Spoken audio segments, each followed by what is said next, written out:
वर्तमान में मैं संयुक्त राष्ट्र में 50 देशों का प्रतिनिधित्व कर रहा हूं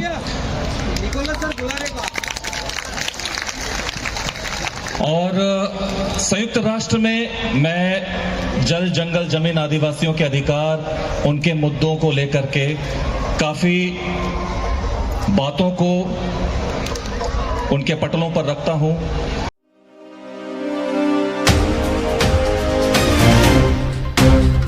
तौर पे मैं दिल्ली से ससम्मान आमंत्रित करना चाहूंगा यूनाइटेड नेशन के प्रतिनिधि, आशिया के 50 देशों के जिन्होंने प्रतिनिधित्व किया है। आप बेंजामिन बारा जी दिल्ली से आए हुए हैं। आप तालियों की गड़गड़ाहट से उनका स्वागत, सम्मान, अभिनंदन करिए। आप बेंजामिन बारा जी।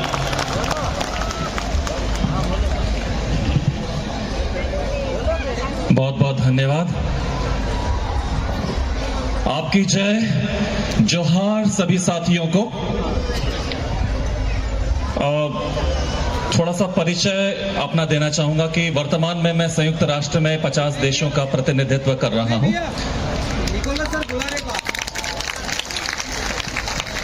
और संयुक्त राष्ट्र में मैं जल, जंगल, जमीन, आदिवासियों के अधिकार, उनके मुद्दों को लेकर के काफी बातों को उनके पटलों पर रखता हूं।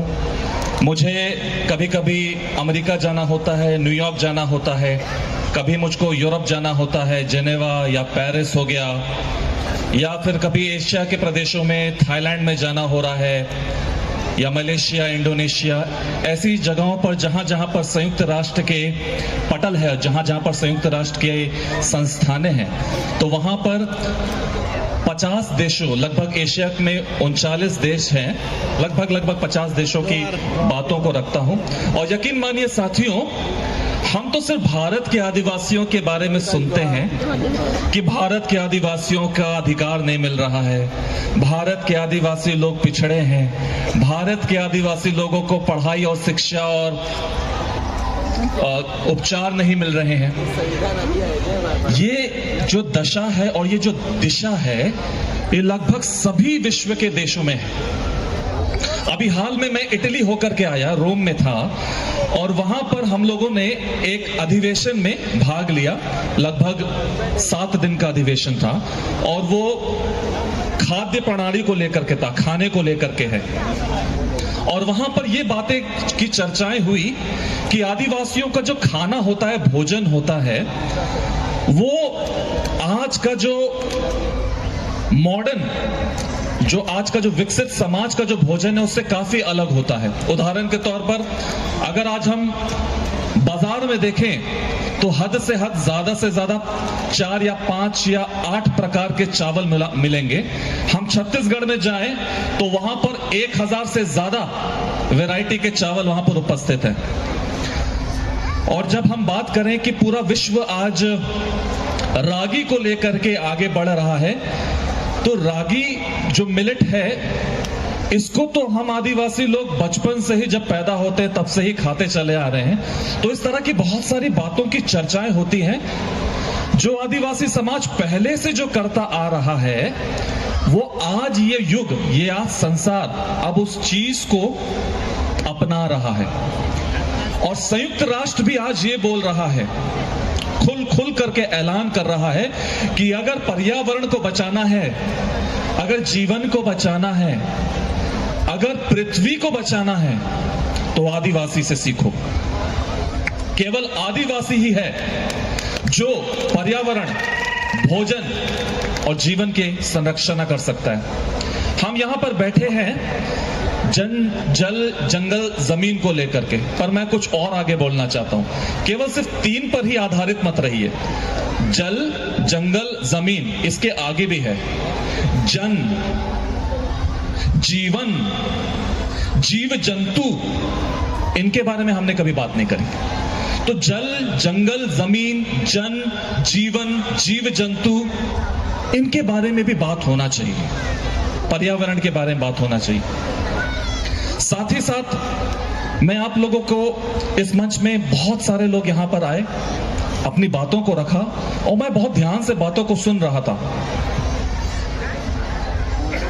मैं आज जो बोलने वाला हूं, हो सकता है आप लोगों को चोट लगेगा, आप लोगों को दुख पहुंचेगा जो मैं आज बात करने वाला हूं, पर मैं सच बोलूंगा। और सच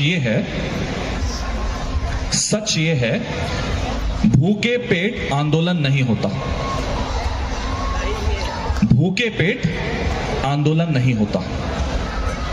दूसरा, आज हम सारे आदिवासी दूर दूर से यहां पर आए हुए हैं। किसी ने 2 वक्त की रोजी रोटी को अपनी नौकरी को छोड़ करके, छुट्टी लेकर के, एक दिन का अपना काम को छोड़ करके यहां पर आया। उसने अपना पेट काट करके यहां पर आया। तीसरी, जब हम आर्थिक रूप से सशक्त नहीं होंगे, हम कुछ नहीं कर पाएंगे।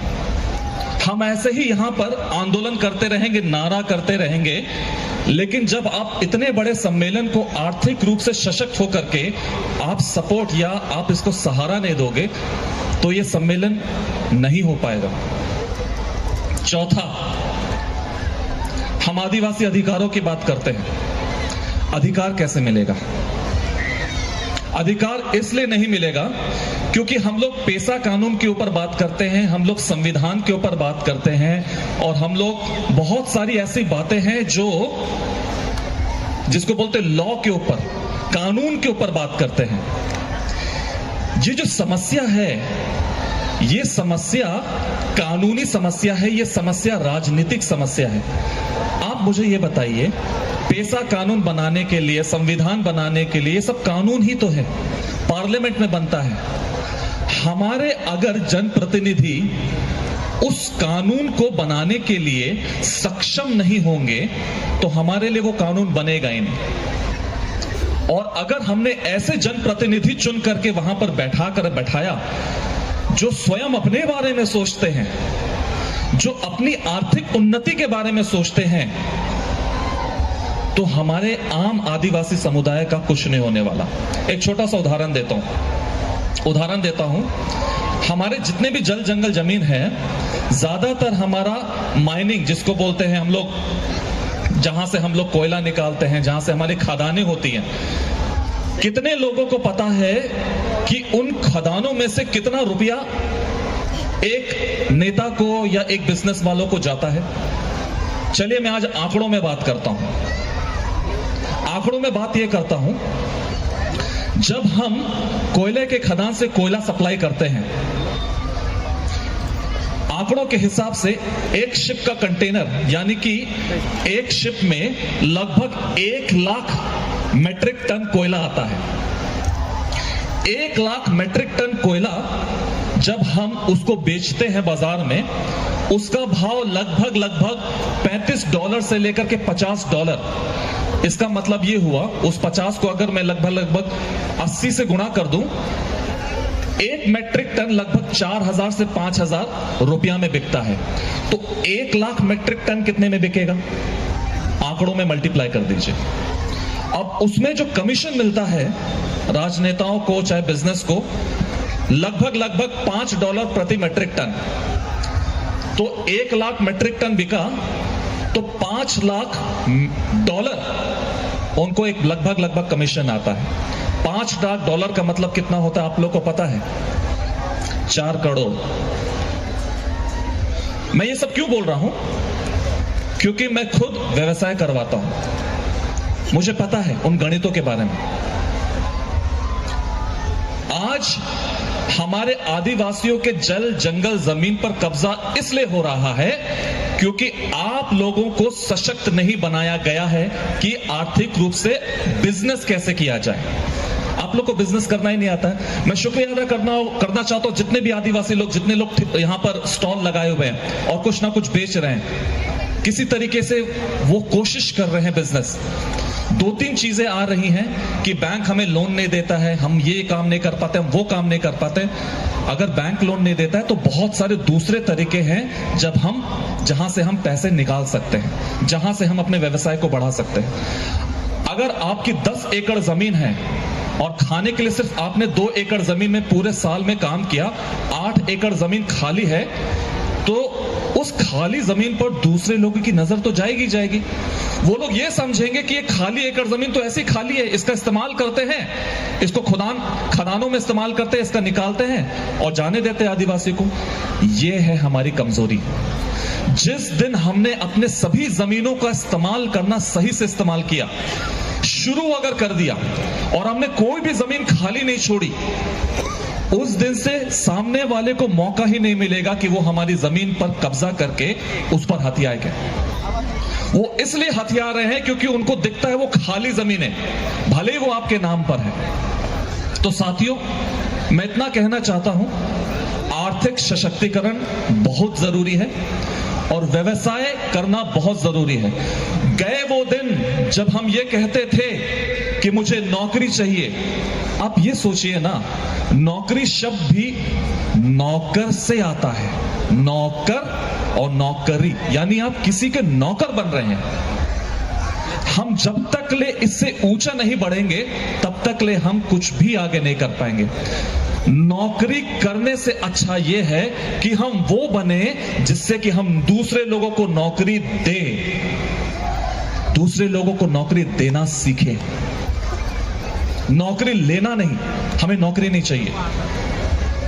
आखिरी बात मैं जो करना चाहूंगा, और वो डीलिस्टिंग को लेकर के, यूसीसी को लेकर के बहुत सारे भाई लोगों ने बोला। देखिए, भारत के संविधान में जो भारत की जमीन है उसमें कितनी प्रकार की जमीन है। 5वीं अनुसूची जमीन है, 6वीं अनुसूची जमीन है, जम्मू कश्मीर की जमीन है, हमारे और भी सामान्य जमीन है, अलग अलग प्रकार की जमीनें हैं और हर जमीनों के अलग अलग कानून है। यूसीसी मतलब यूनिफॉर्म सिविल कोड, हर जमीन के अपना अलग कानून है। 5वीं अनुसूची के अलग कानून है, 6वीं अनुसूची के अलग कानून है, बाकी जमीनों के अलग कानून है।